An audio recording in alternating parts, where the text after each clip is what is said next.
Vis dar rytas, o nuskambėjo paslaptis nakties, taip pavadintas kūrinys. Ir jis skambės ir vakare, nes jau šį vakarą 18 val. 10-ame Dubingių muzikos festivalyje, Dubingių Šventojo Jurgio bažnyčioje koncertas Širdies baladės. Studijoje jame pasirodysiantys operos solistas, dainų autorius ir minėto festivalio meno vadovas Eimantas Bešėnas. Labas rytas. Labas, Kristų.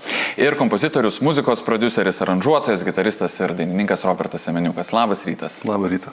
Pirmiausia, labai ačiū už gyvą skambesį šiandienos labame ryte. Jautrus kūrinys. Eimantai, pirmiausia, ar sudėtinga prisijaukinti tokį skambesį ne visai jam įprastų metu, nes kūrinys vis tik apie naktį, o šiandien vis dar rytas. Labai teisingas klausimas. Netgi čia važiuodama šiandien ryte pas jūs būtent apie tą patį pagalvojau ir pats savo sakiau, važiuoju į labą rytą, nors dainuosiu paslaptis nakties. Tai tam tikra prasme yra tokie tarsi sugretinimai, kurie vienas kitam nelabai koreliuoja, bet mes profesionalai darom tą, ką reikia daryti. Eimantai, kūrinys Paslaptis nakties išleistas visai neseniai, prieš kelis mėnesius. Ar gali papasakoti, kada kokiomis aplinkybėmis jis parašytas, galbūt apie ką? Mano muzika, šiaip visumoje taip kalbant ir galvojant apie mano kūrybą, tai aš esu visiškas naujokas, ne taip kaip palyginu su Robertu, jis jau labai daug metų užsiema kūrybą, yra kompozitorius ir nuostabus atlikėjas. Mano kūryba yra pakankamai nauja ir šviežia, tai naujas mano gyvenimo etapas ir nauja mano biografijos tokia stotelė, kuomet pats pradėjau užsiimti kūrybą, pats kuriu muziką. Tai tam tikrą prasme visi kūriniai, kuriuos aš sukuriu, yra iš mano asmeninių išgyvenimų. Kai kurie žmonės tą daro kaip darbą, ateina kiekvieną dieną ir užsiema tuo, man nepavyksta to padaryti. Tai tam tikri gyvenimo išgyvenimai mane priveda prie vienokios ar kitokios tematikos dainuose. Tai būtent ir ši daina Paslaptis nakties ir šiaip gimė naktį.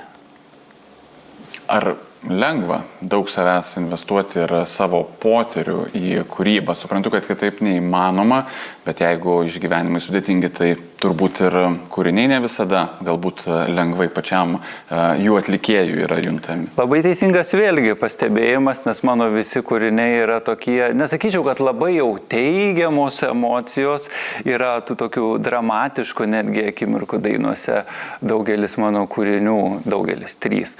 Tai 2 iš jų yra tokie netgi pasibaigiantis pakankamai aukšta nata ir turintis tikrai tos dramos, o šis kūrinys Paslaptis nakties, pati emocinė būsena tos dainos yra daugiau tokį apie vidinį išgyvenimą.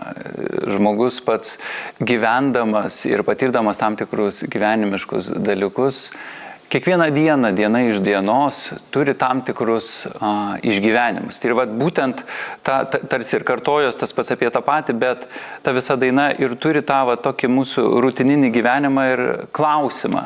Tai ar visgi tai yra mano, ar tas gyvenimas, kurį aš gyvenu, yra mano, ar ta mintis, su kuriuo aš gyvenu kiekvieną dieną yra mano. Ir visgi pastoviai besisukantis klausimas. Ar tai yra tai, ką aš noriu daryti? Mielas Robertai, originaliame kūrinyje, versijoje mes girdime klavišinius, tai yra studijinėme įraše. Dabar kūrinys nuskambėjo su gitara, ar lengva aranžuoti šį darbą gitarai? Aš tai norėčiau visų pirma Eimantą pasveikinti su naujų startų kūryba ir linkiu iš tų 3 dainų paverst 10 dainų albumą. Eimanto kūryba, tokia pop operos žanras turbūt galima būtų įvardinti. Tai gan, nesakyčiau, kad tai įprastas žanras, kuriame aš dirbu, bet tai nebuvo kažkas labai tolimo. Tai iš tikrųjų aranžuoti gerą kūrinį gitarai nebuvo sudėtinga, nes tai nėra arija iš kokios operos, kur jau biški daugiau reikalų, kaip mūsų programoje yra tokių numerių, kur teko paprakaituoti ir įdėti daug darbo ir sugalvoti, kaip galėtų skambėti vienas instrumentas, geras akompanimentas vokalui, kad netrukdyt, kad kažkaip neblaškytų, tiesiog aiškiai parodyti harmoniją ir kas kaip. Tai šis kūrinys, gražus kūrinys, labai gražiai aranžuotas ir labai aiškia struktūra, tai buvo vienas malonumas dirbti.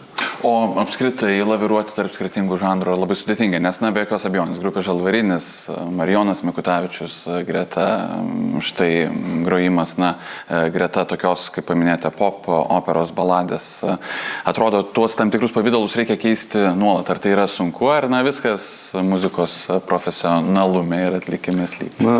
Čia geras toks pastebėjimas ir mane galima išgirsti įvairiuose žanruose ir su įvairiais atlikėjais ir mano kelias jau visą laiką taip ir buvo. Nebuvo toks paprastas, kad viskas natelės paduotas, eini groti ir nieko nereikia per daug galvoti. Tai visą laiką susiduriu su tokiais tam tikrais iššūkiais. Ypatingi iššūkiai laukia instrumentalistų, kai yra duetas, kai tu neturi už ko pasislėpti. Nėra būgnų, boso, klavišų ir taip toliau. Tai tu neši tokią didesnę atsakomybę ir, kaip sakyti, jau turi tvirtai stovėti ant žemės ir padaryti dalykus. Tai man tie iššūkiai patinka. Tai ne pirmas kartas mano karjeroje ir kažkaip stengiausi pasimėgauti tuo procesu. Ir kai supa įdomus žmonės, stiprus atlikėjai, tai tiesiog vienas malonumas dirbti.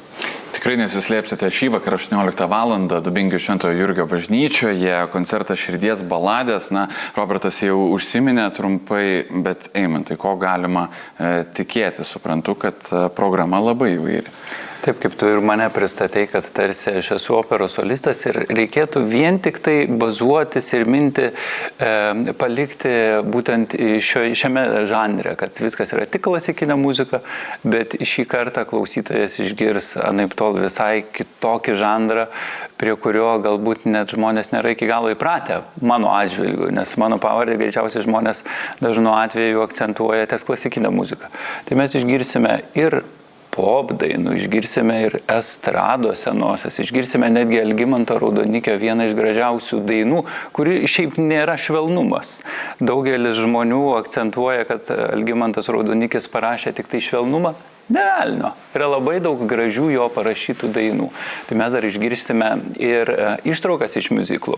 Išgirsite iš Paryžiaus katedros miuziklo netgi 2 arijas, bet skambės iš skirtingų kompozitorių, nors ir pats miuziklas turi tą patį pavadinimą, Paryžiaus katedra, bet vienas kompozitorius yra prancūzas, o kitas kompozitorius yra latvis.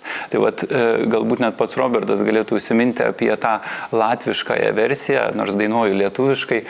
Robertas sakė, kad čia tai buvo galvos skausmas, kaip tą kvazimodą prikelti gitaroje. Kaip jį pagražinti. Taip, nes mes klausėmės ir skirtingų interpretacijų, patys Latvijai yra padarę kelias akustinės versijas to kūrinio, bet Robertas sakė, kad ten jo buvo reikalų. Šiaip, jeigu gročiau varpais ir sintezatoriais, tai būtų vienas juokas atlikta kūrinį, bet pasitelkdamas šiuolaikinės technologijas, kažkaip tai, man atrodo, priartinsim prie to originalo.